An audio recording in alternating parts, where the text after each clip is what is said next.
Boa noite, amigos e amigas, internautas. Sejam muito bem-vindos à nossa live. Ficamos felizes em ter a companhia de vocês, momento em que vamos compartilhar o alimento espiritual para as nossas almas com o Evangelho de Jesus à luz do Espiritismo. Hoje, nossa live está a cargo do expositor Paulo Renato Goulart. Seja bem-vindo, Paulo, que vai desenvolver o tema O Sermão Profético. Antes de começarmos, convidamos a todos que visitem nossas plataformas virtuais, Facebook, site, SEACPOA, Instagram, onde estão publicadas todas as nossas atividades e seus respectivos horários. Lembramos que as lives são gravadas e ficam disponibilizadas no Facebook e qualquer pessoa pode assistir a uma live mesmo que não tenha perfil no Facebook.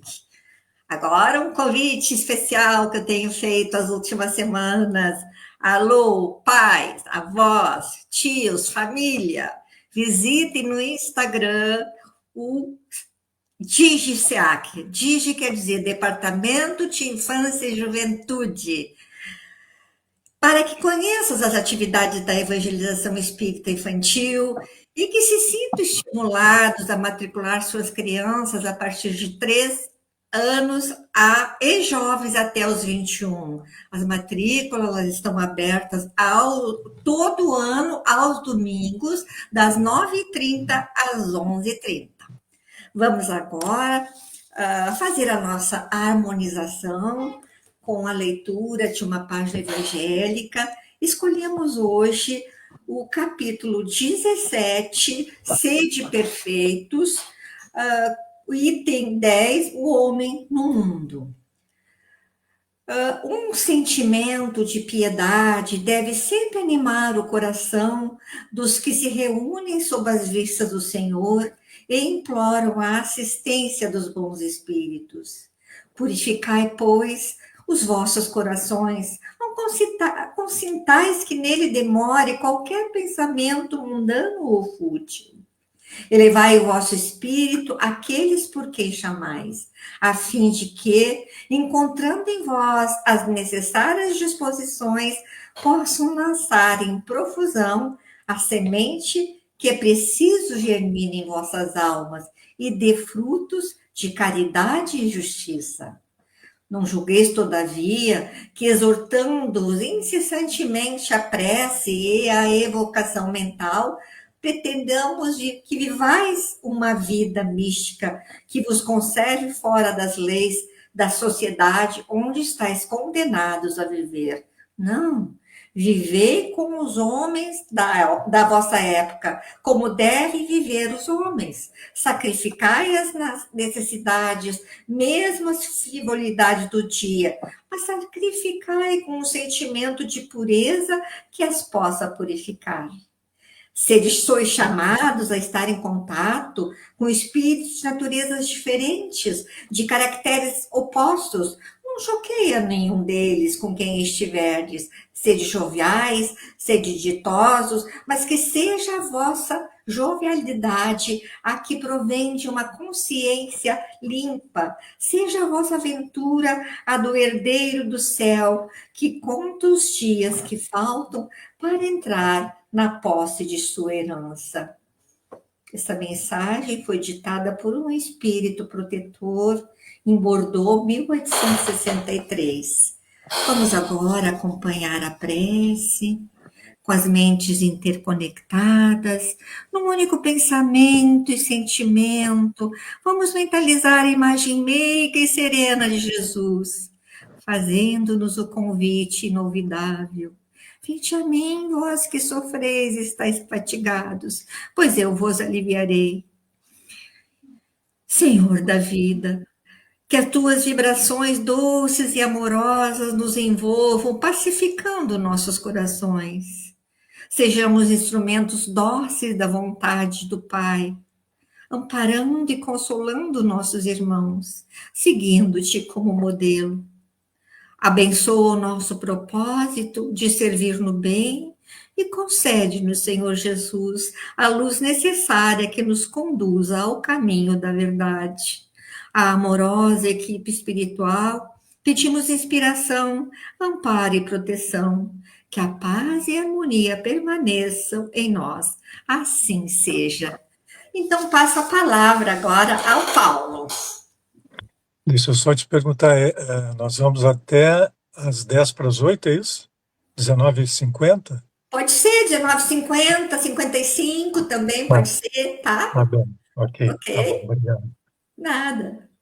Então, queridas irmãs, queridos irmãos, que a paz do nosso doce Mestre Jesus nos abençoe nesse momento.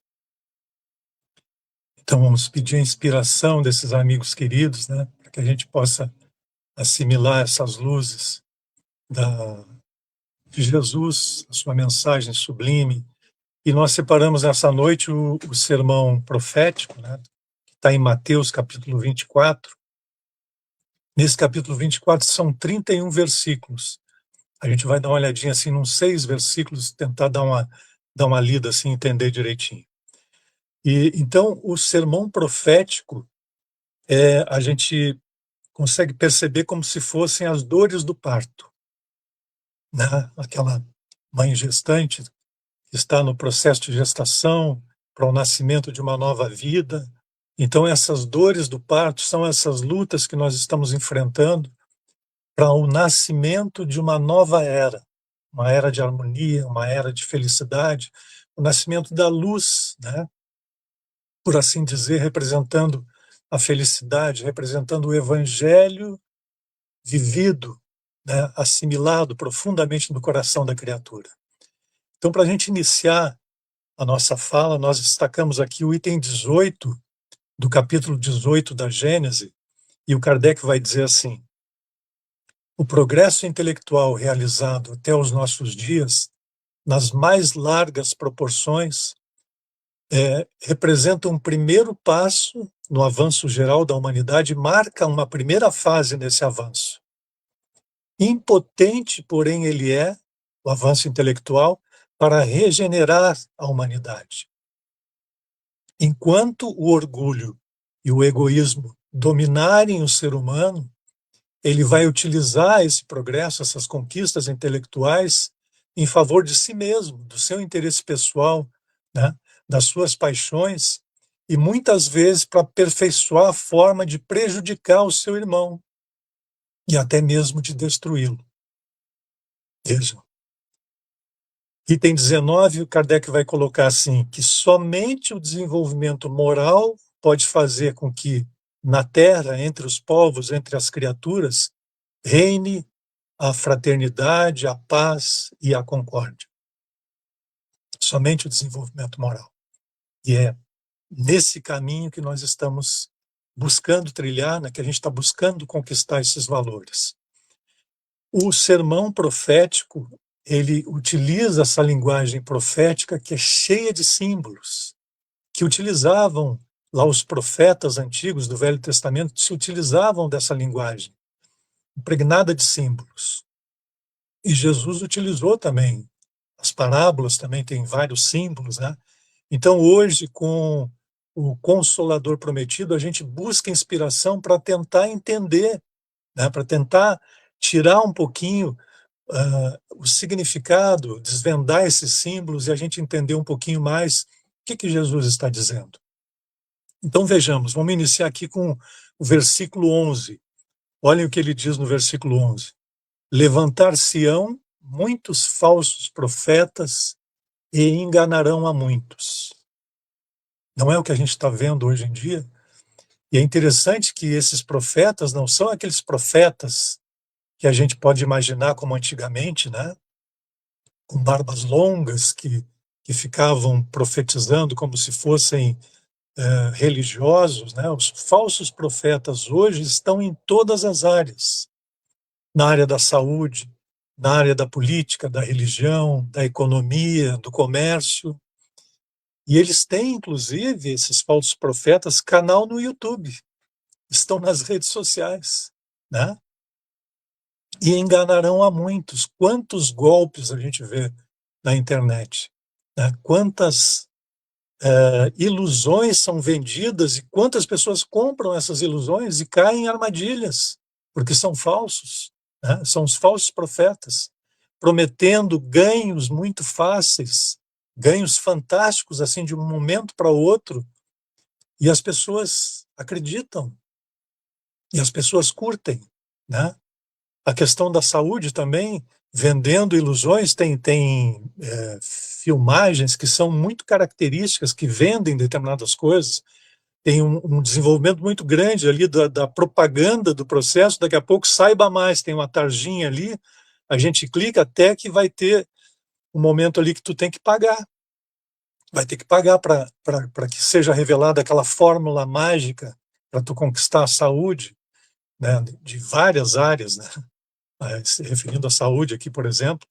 Então, por que que isso se desenvolve? Por que que essas coisas se desenvolvem? A gente vê com o espírito Erasto, no capítulo 20 do Evangelho segundo o Espiritismo, ele vai colocar assim, que somente lobos caem em armadilhas para lobos. Então, quando nós temos a expectativa de ganhos fáceis, quando nós temos a expectativa de curar uma enfermidade grave de uma forma mágica, então nós estamos nessa condição de cairmos nessas armadilhas. Não é verdade? Então é preciso que a gente saia da consciência de sono e a gente acorde, desperte. A Joana de Ângeles fala nisso, né? A consciência desperta. Porque se uma enfermidade nos visita, né? Se a gente tocado por algum tipo de enfermidade, acometido por uma enfermidade, ali tem uma informação que a gente precisa ler, né? Essa enfermidade é portadora de uma informação, de uma mensagem que a gente precisa decodificar, né? A gente está tendo uma úlcera, por exemplo, a úlcera é uma informação de que o nosso temperamento está meio corrosivo, né? A gente está agressivo, as nossas vibrações, os nossos sentimentos e emoções estão muito corrosivas, né? Muita energia negativa. Então, cada enfermidade é portadora de uma mensagem para a nossa alma, para o nosso coração, para a gente se melhorar.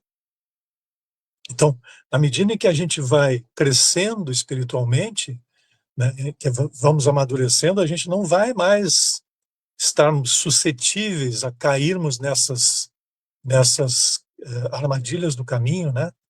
E são elas que, quando a gente cai, os falsos profetas progridem, continuam o seu processo, né? Depois, no versículo 12, olhem só. E por se multiplicar a iniquidade, o amor de muitos esfriará. A iniquidade está associada ao mal, aquele que é injusto e que é perverso. E por se multiplicar essa iniquidade, o amor de muitos esfriará. Então a gente pode pensar, puxa vida, né? Aquela pessoa está usando de todos os meios ilícitos, mas está progredindo, está crescendo, está enriquecendo, né?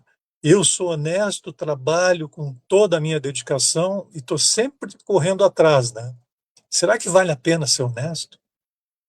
A gente pode se questionar nesse sentido. Se tantos ímpios estão progredindo, né?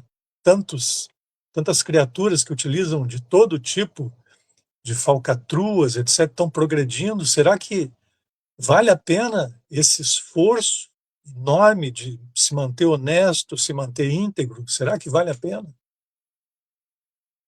Vale a pena, né? Vale muito a pena. E aí a gente precisa fazer uma reflexão no sentido do que é o bem e o que é o mal. A Joana de Ângeles, num livro chamado Amor, Imbatível Amor, na psicografia do Divaldo Pereira Franco, tem um capítulo chamado A Dualidade do Bem e do Mal. Então ela vai dizer assim, que a personificação do bem é o amor e o mal é a ausência do bem. Olhem isso. Vamos tentar entender de outra maneira, para a gente entender bem direitinho isso. Quando a gente pensa em luz e escuridão, quando nós pensamos em quente e frio, é preciso que a gente reflita da seguinte maneira: existe o elemento ativo luz, somente o elemento ativo luz. Quando a luz acende, nós enxergamos, a luz, né, clareia a nossa volta. Mas quando a luz é desligada, o que resta? Resta a escuridão. Não existe o elemento ativo escuridão, existe a luz como elemento ativo. Se nós retiramos a luz, resta a escuridão. Existe o elemento ativo calor.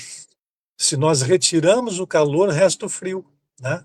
Por exemplo, o sol, que é luz, o sol quando brilha, ele aquece a atmosfera. As partículas que estão suspensas na atmosfera vibram de uma forma muito intensa e gera calor. Nós temos a percepção do calor, né?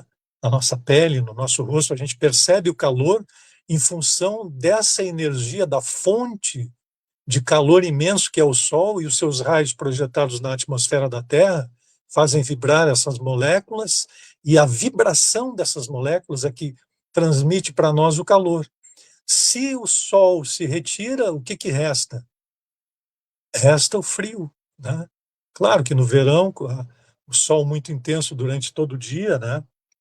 As partículas ficam aquecidas e aí à noite também vai ser quente, mas já quando a gente está na estação do outono, a gente sente isso com muita facilidade, né? Durante o dia, o sol aquece. Quando o sol se põe, resta o frio, a gente começa a sentir um friozinho. Então, existe o bem, existe o amor. Se nós retiramos o bem, se o bem não acendeu as suas luzes no coração da criatura, o que tem ali é o que nós conhecemos como mal. Por que isso? Porque não tem compaixão, porque não tem humildade, porque não tem as virtudes da alma, porque não tem o amor, que é a personificação do bem, como diz Joana de Ângeles. Então a criatura está muito próxima das raízes dos instintos primitivos, muito próxima ali do instinto de demarcação territorial, por exemplo. Então, se alguém avança o seu território, a pessoa avança nela também, né? Porque é o instinto de demarcação territorial que está falando mais alto ali. O instinto de conservação da vida. Então, a criatura é violenta, a criatura tem uma postura assim, porque não tem ainda desabrochado em seu coração, como as sementes divinas que Deus semeou em cada coração, essas virtudes da compreensão, da tolerância, do amor, né? Da compaixão. Então, retirando o bem, retirando o amor, resta o mal. Assim, vai se multiplicar a iniquidade, disse Jesus, e diante dela o amor de muitos esfriará. Como assim o amor de muitos esfriará? É que a criatura, nós, né, estamos ainda incipientes na conquista desses valores. Recém começa a desabrochar em nosso coração essas luzes do amor, da misericórdia, da compaixão, né, da mansuetude. Então, é muito tênue ainda. Se a gente começa a sintonizar com o mal, com a iniquidade, o amor começa a esfriar em nosso coração. E o que restaria, né, se esfriasse o bem em nosso coração, se esfriar o amor em nosso coração? A gente vai voltar à condição de bruto, à condição dos primitivos, lá, dos animais irracionais. Nós vamos ler também no capítulo 20 do Evangelho segundo o Espiritismo, não, desculpa, capítulo 11 do Evangelho segundo o Espiritismo, que trata sobre a lei do amor, amar o próximo como a si mesmo. O item 8, que tem o título A Lei de Amor, a fala de Lázaro, que ele vai dizer assim: quando na sua origem o homem é por instinto mais avançado e corrompido, ele tem sensações, e quando instruído e depurado, ele tem sentimentos, né? Então a gente começa recém a despertar esses sentimentos elevados, especialmente os sentimentos do amor. Então, diante da iniquidade, qual deve ser a nossa postura? Diante da agressividade do mundo, da agressividade das pessoas que nos cercam, né, daqueles que são desonestos, daqueles que estão nos instigando à corrupção, a todo tipo de comportamento equivocado, qual deve ser o comportamento do cristão verdadeiro, né, do espírita cristão, né? Qual deve ser o comportamento? Firmarmos no bem, né? Que sejam esses estímulos um convite a que nós nos firmemos mais e mais no bem, né? É como se fosse assim, uma academia, academia da alma, e de fato a Terra é a academia da nossa alma. Se nós estamos com o nosso coração despertos, abertos às lições do Mestre Jesus, nós vamos enxergar os desafios do caminho, as dificuldades do caminho, como instrumentos, né, de exercício da musculatura de nossa alma, né? Nós vamos desenvolver a nossa força de vontade, de estarmos cada vez mais próximos de Jesus. Nós vamos trabalhar cada vez mais para desenvolver essas virtudes, essas sementes divinas que estão na condição ainda de sementes, mas que, diante desses estímulos e de nossa determinação de seguirmos adiante, esses potenciais vão despertando em nós, né? Então, diante da iniquidade, que a gente, ao contrário de esfriar o nosso amor, aqueça o nosso amor, que a gente receba como estímulo para nos firmarmos mais e mais no bem. Essa é a postura do verdadeiro cristão, né? Vamos seguir adiante, então. Depois, no item seguinte aqui, que é o item 17 que nós selecionamos, diz assim, ó: quem estiver no terraço, não desça para apanhar os bens de sua casa. Olhem isso. Quem estiver no terraço, não desça para apanhar os bens da sua casa. O que Jesus está dizendo? Nós podemos aqui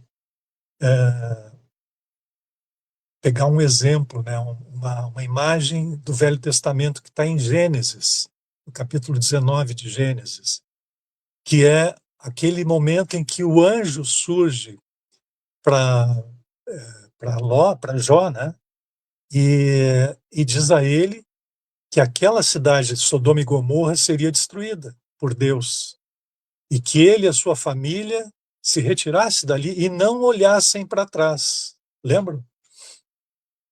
E o que aconteceu com a esposa dele? A esposa do Jó. Ela olhou para trás e virou estátua de sal. Olhem o símbolo disso, né? E cabe perfeitamente aqui nesse versículo, nessa passagem do sermão profético.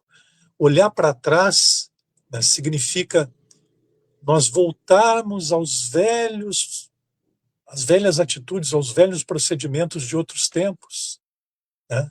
Se nós estamos, porque diz aqui, quem estiver no terraço, não volte, não desça para o primeiro piso da casa para buscar coisas dentro da casa, né? Então é esse símbolo de olhar para trás. Quem já subiu um pouquinho, quem já ascendeu espiritualmente, não volte aos vícios do passado. Não se deixe dominar outras vezes pelas tendências e inclinações do passado. Porque se nós voltarmos, são processos condicionantes. Se nós voltarmos, nós nos enredamos naquelas vibrações. E é sempre muito difícil a gente sair dessas condições do passado, porque nós recebemos das nossas próprias vibrações que ainda não foram totalmente superadas, um emaranhado de forças, de energias e de outros seres, outras entidades que desejam que nós fiquemos ali no vale, que nós fiquemos ali no charco, naquelas vibrações negativas, naquelas vibrações, né, primitivas, naquelas ondas de energias muito densas ainda.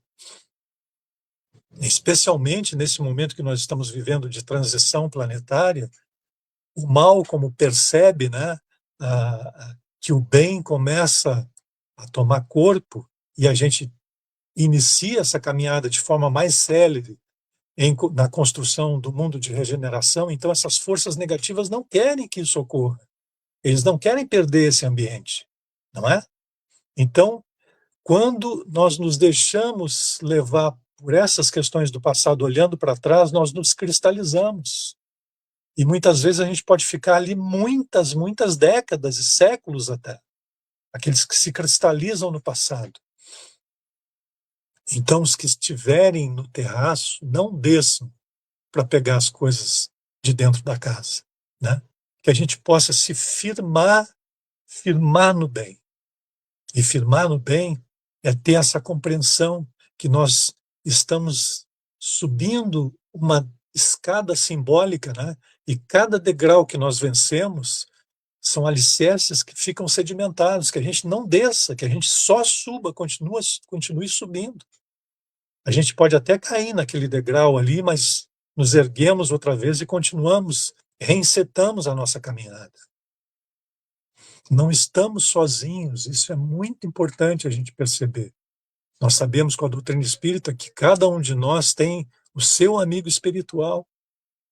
Nós temos, além desse amigo espiritual, muitos espíritos amigos também que estão conosco, torcendo por nós, nos dando apoio, nos auxiliando. Que a gente nunca esqueça a força da oração, da prece. Diante de dificuldades, quando a gente, né, se depara com uma circunstância muito dolorosa, muito difícil, nós temos esse recurso maravilhoso, que é a elevação do nosso pensamento a Deus, né? Quando nós elevamos o nosso pensamento a Deus, a gente alcança, né, os campos de vibração mais elevados. Se o nosso tom vibratório se eleva de fato, nós alcançamos por sintonia as vibrações desses espíritos amigos, que nos fortalecem. O André Luiz nos ensina que nós estamos mergulhados num oceano de vibrações e ondas mentais especialmente, que caracterizam e que constituem a psicosfera do nosso mundo. Nessa psicosfera do nosso mundo, do nosso planeta, que é ainda um planeta de provas e expiação, predominam ainda as vibrações mais primitivas, né? O pessimismo, o orgulho, o egoísmo, as vaidades, as vibrações relativas à viciação variada, né, de vária ordem. Então, todas essas energias estão nos tocando o tempo inteiro. Se nós permanecemos num padrão vibratório muito baixo, nós somos bombardeados por essas energias, por essas ondas de energias que vão alcançar ressonância em nosso coração. Quando a gente agasalha essas vibrações, nós entramos em sintonia e ficamos emaranhados nessas formas, pensamentos, nesses vibriões vorazes, como fala o Manuel Filomeno de Miranda, né? No livro Mediunidade, Desafios e Bênçãos, ele fala nisso, que nós estruturamos esses elementos com os vícios, com as recriminações, né? A gente estrutura elementos não só com uma forma específica, mas atribuindo vida, ainda que passageira, mas vida a esses elementos. Então vejam que nós permaneçamos nesse patamar mais elevado, que nos leva à prece, à vibração confiante, o otimismo, né? A leitura edificante, né? A prece, como nós falamos, estamos buscando sempre assimilar o que Jesus está nos passando nas suas lições, através da leitura e do estudo do Evangelho e do Evangelho segundo o Espiritismo. Então, a gente, fazendo a nossa parte, né, fazendo o nosso esforço, nós estamos conquistando a simpatia dos bons espíritos, que estarão cada vez mais nos auxiliando, para que a gente não caia, para que a gente permaneça, né, no estágio em que nos encontramos e subindo, sempre subindo, ascendendo espiritualmente, né? É assim que o processo vai seguindo e a gente não se deixa, né, dominar pelas forças negativas. Muito bem, então a gente viu aqui, quem estiver no terraço não desça para apanhar os bens.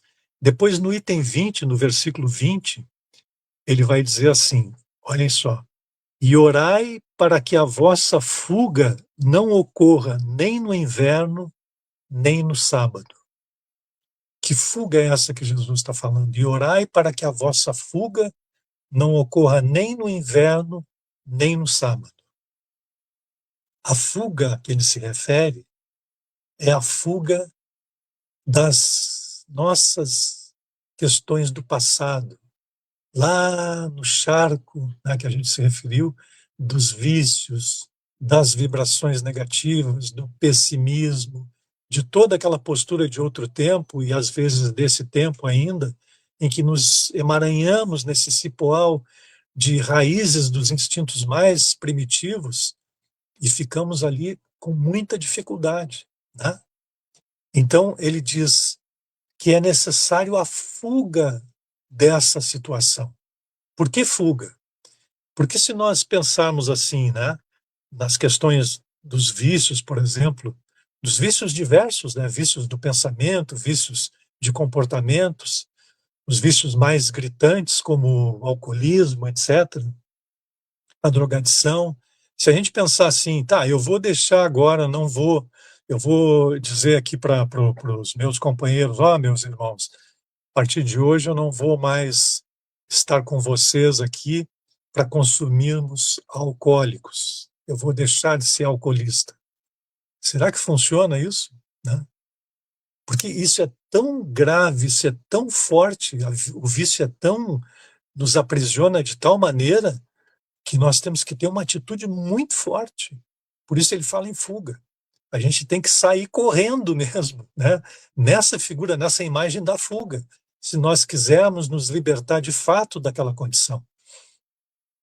Então, para sairmos dessa condição, é preciso uma determinação muito forte de nós para conosco mesmos, para a gente conseguir nos libertarmos daquela condição. E Jesus nos diz, não deixe que essa fuga ocorra, né? Ore para que essa fuga não ocorra no inverno nem no sábado. O que significaria isso no inverno nem no sábado? O inverno está falando da decrepitude, do final da nossa vida, da nossa velhice, em que a gente então já viveu, né, todo o tempo, agora nós estamos em pleno declínio, próximos à desencarnação, a gente já perdeu a oportunidade da nossa vida nessa existência. Mesmo assim, se a gente acordar na velhice, é um momento da gente trabalhar também, mas que a gente possa despertar antes, que a gente possa despertar quanto mais precocemente a gente se der conta da necessidade da nossa transformação moral, certamente mais a gente vai aproveitar essa encarnação para o nosso crescimento, para despertarmos esses potenciais divinos que Deus colocou em nossos corações e assimilarmos o Evangelho de Jesus, né? Esse é o ponto fundamental aqui. Porque o que Jesus nos trouxe com o seu Evangelho? O Evangelho de Deus. Ele nos trouxe simplesmente o código divino das leis morais, que é um código universal. Olhem isso. O Evangelho é um código das leis morais e é um código universal. Ele tem vigência aqui no nosso planeta e em qualquer outro planeta do universo infinito, né? Ele não é uma invenção humana, ele é um código divino. Então, o que Jesus veio nos propor justamente é que sigamos esse código divino, nos desprendendo dessas questões do passado. Então, orai para que, né, o vosso despertar não ocorra nem no inverno, nem no sábado, porque o inverno é o final da existência e o sábado representa isso também como sendo o final da semana, né? Então, que a gente possa trabalhar intensamente, despertando essas luzes em nosso coração, percebendo que a vida é uma imensa oportunidade que Deus nos concede para o nosso crescimento espiritual. Nós possuímos uma única vida e várias existências. A vida espiritual, essa é a única vida. E as várias existências são estações de aprendizado em cada reencarnação, que nós vamos ter a programação necessária para o nosso crescimento, né? Quando a gente reencarna, nós reencarnamos em grupo, em conjunto. Várias pessoas estão reencarnando ali que necessitam experienciar em conjunto, que tiveram experiências no passado, que estabeleceram elos de rancor, elos de ódio, de amor, de vingança e tal. E nessas reencarnações em conjunto, a gente vai aparando essas arestas. A gente vai transformando o negativo em positivo, né? A gente vai transformando o ódio em amor. E essa é a proposta. Então, cada um de nós está investido de uma programação espiritual com vistas à nossa evolução, ao nosso crescimento. E o Evangelho nos propõe justamente isso. Essa programação espiritual que foi inspirada e auxiliada lá pelos mentores espirituais, nós tivemos alguma participação também, certamente, quanto mais, digamos assim, quanto menos comprometido com a lei, maior a nossa participação nessa programação espiritual, né? E essa programação espiritual, esse roteiro que nós trazemos para a nossa evolução, ele está totalmente alinhado ao Evangelho de Jesus, código divino das leis morais. Então, quanto mais nós crescermos nesse sentido, né, quanto mais nós trabalharmos em direção a essas diretrizes do Evangelho, mais a gente vai estar crescendo e desenvolvendo esses potenciais. Muito bem. Vamos para o item 13 agora, o versículo 13. Olhem só. Aquele, porém, que perseverar até o fim, esse será salvo. Olhem isso. O que Jesus está dizendo aí? Que fim é esse? Aquele que perseverar até o fim será salvo. Qual é o fim? O fim do planeta Terra? Muitas vezes a gente pensou isso, talvez, né? E muitos talvez ainda pensem isso. Mas o fim aqui tem caráter de finalidade. Aquele que perseverar até o objetivo, a finalidade da sua existência na Terra, será salvo. Qual é o objetivo da nossa existência na Terra? É nos evangelizarmos. Esse é o objetivo fundamental. É despertarmos os potenciais divinos que Deus colocou em nosso coração, como nós falamos, que são os tesouros verdadeiros que Jesus se refere. Não é isso? Jesus não diz, não acumuleis tesouros na terra, né, porque a traça consome, a ferrugem consome, mas acumuleis tesouros nos céus, porque a traça não consome, os ladrões não roubam, não é verdade? E quais são esses tesouros? Estão no nosso coração. São as virtudes, sementes divinas que Deus colocou em nosso coração. Esse representa o tesouro verdadeiro do Espírito. Na medida, então, em que nós vamos trabalhando, buscando esse processo de autoevangelização, esses potenciais divinos vão despertando em nós, amadurecendo em nós e dando seus frutos. Os frutos sazonados, né? Os frutos do amor, os frutos da bondade, da mansuetude. Então, esse é o fim. Né? Aquele que perseverar até o fim será salvo. E que salvação é essa que Jesus fala? Salvação, quando a gente pega no próprio dicionário, né, nos dicionários da internet, por exemplo, salvação é tu ser retirado de uma situação ruim, difícil, para uma situação agradável, uma situação confortável. Essa é a função do Evangelho, é nos retirar do vale, né, do vale das sombras, da morte, e nos colocar nessa instância sublime da luz, da harmonia, da paz, do equilíbrio. Essa é a função do Evangelho. É acender o bem, acender a luz em nossos corações. Né? E na sequência nós vamos ter aqui, e será pregado este Evangelho do Reino por todo o mundo. Olhem isso. E será pregado o Evangelho do Reino por todo o mundo. Então, na medida em que cada criatura resolver esses processos internos, abrir o coração e assimilar essas luzes que o Cristo nos traz, cada um nessa condição vai se tornando carta viva do Evangelho. Não é aquele que sabe, que decorou, que fala apenas, né, sobre o Evangelho, mas é aquele que está vivenciando as lições que Jesus nos trouxe. Nessa condição, como ele diz, nos tornamos cartas vivas do Evangelho. A gente vai ser portador de fato dessa luz divina e sublime em nosso coração. E nós estaremos, como diz Emmanuel, ele vai falar isso no capítulo 110 do Vinha de Luz, que tem como título Caridade Essencial. A caridade é esta, diz Emmanuel, que pensemos, falemos e realizemos, trabalhemos conforme Jesus no Evangelho. Né? Que seja nosso pensamento, a nossa fala e a nossa atitude conforme as lições de Jesus no Evangelho. Nesse sentido, nos tornamos verdadeiramente cartas vivas do Evangelho. Jesus ainda disse que serão reconhecidos os meus seguidores por muito se amarem, né? Então, nós vimos com Joana de Ângeles que o amor é a personificação do bem.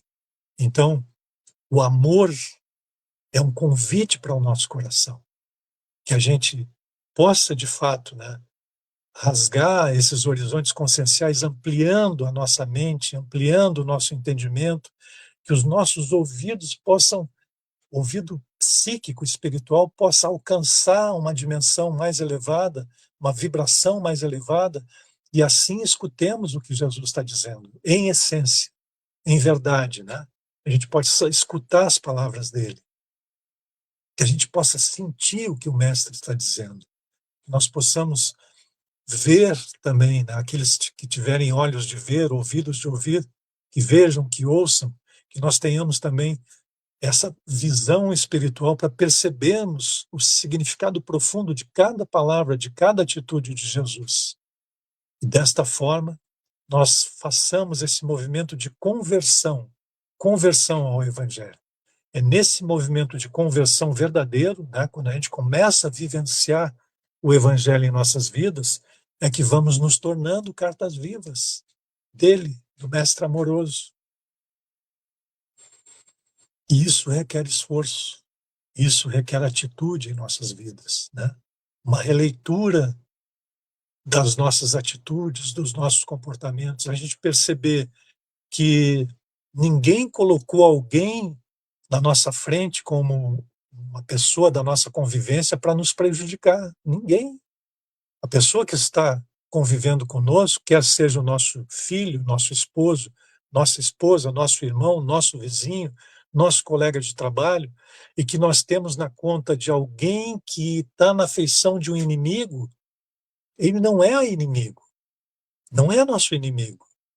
Nós somente estamos visualizando essa pessoa nessa condição porque os nossos inimigos internos estão constelados diante da postura daquele irmão. Se aquele irmão, por exemplo, é muito orgulhoso, esse orgulho, que é uma vibração que chega até nós, nos estimulando, toca o nosso coração e desperta o orgulho que nós trazemos em nós.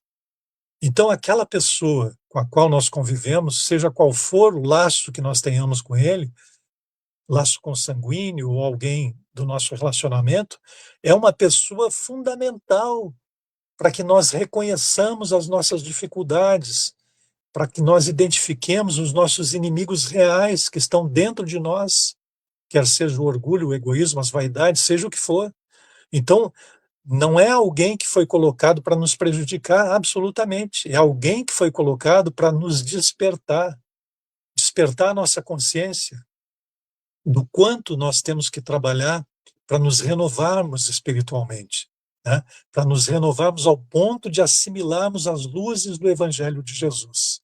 E podemos assim, a pouco e pouco, exercitando o Evangelho, nós alcançarmos essas vibrações sublimes da compreensão, da tolerância, da mansuetude, né? Da misericórdia, do perdão, da humildade, do amor. Então, todos esses processos são recursos que Deus colocou para nós, em nossas vidas, para despertar em nós esses potenciais divinos. É assim que a gente precisa enxergar a vida. Ninguém está querendo nos prejudicar, não. Tudo concorre para o nosso crescimento espiritual. Para que a gente trabalhe, de fato, vencendo os inimigos reais, que não são externos, estão dentro de nós. Jesus nos deixou outra lição maravilhosa, e é Emmanuel que nos chama a atenção, quando ele fala na cruz como uma espada, né? Uma espada fincada na terra, ensarilhada. Não é uma espada em riste, porque numa postura comum, a nossa postura normal, no jugo truculento do mundo, nós utilizamos a espada em riste contra o nosso irmão. A gente briga com todo mundo o tempo inteiro com a espada em riste. Jesus nos traz a lição da cruz com a espada fincada na terra. E Emmanuel coloca isso nesse simbolismo como se fosse essa espada voltada para dentro do nosso coração. A arena agora não é mais externa, a arena deve ser interna. A luta que nós devemos travar é conosco mesmos, para vencermos a nós mesmos, vencermos as nossas inclinações negativas, vencermos o homem velho que insiste, né, em manter a sua postura, a sua atitude do passado, nas nossas atitudes presentes. Do homem egoísta, do homem orgulhoso, do homem vaidoso, do homem prepotente, da criatura que quer sempre ter razão, né? Então, essa espada simbólica voltada para o nosso coração é o convite para essa luta interna, esse trabalho interno intransferível que nós precisamos realizar conosco mesmos para vencermos esses inimigos de dentro. Esse é o nosso grande desafio, né? Para que assim, buscando o Evangelho em nossas vidas, nós possamos verdadeiramente vivenciar essas lições do Mestre. Vamos aqui, então, já finalizando, eu vou pegar mais um versículo para nós finalizarmos. Olha o que ele diz aqui no versículo 31. Diz assim, ó, ele enviará os seus anjos com grande trombeta, e eles reunirão os seus escolhidos aos quatro ventos, da extremidade dos céus até sua outra extremidade. E eles, os anjos do céu, reunirão os seus escolhidos. Vejam a coerência, né, das mensagens. Muitos são os chamados, poucos são os escolhidos. E os anjos dos céus reunirão os escolhidos. Olha isso. Quem são os escolhidos? A gente tem essa mensagem de Jesus, né? Muitos são os chamados, poucos os escolhidos. E quem são os escolhidos? Os escolhidos são aqueles que estão realizando o bem, aqueles que estão realizando esse trabalho de autotransformação, né?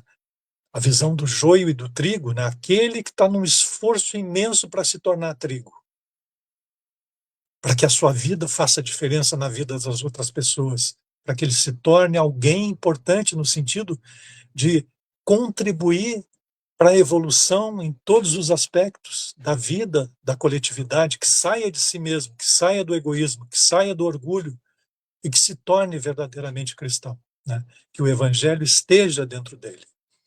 Então esse é o nosso grande desafio, meus irmãos queridos.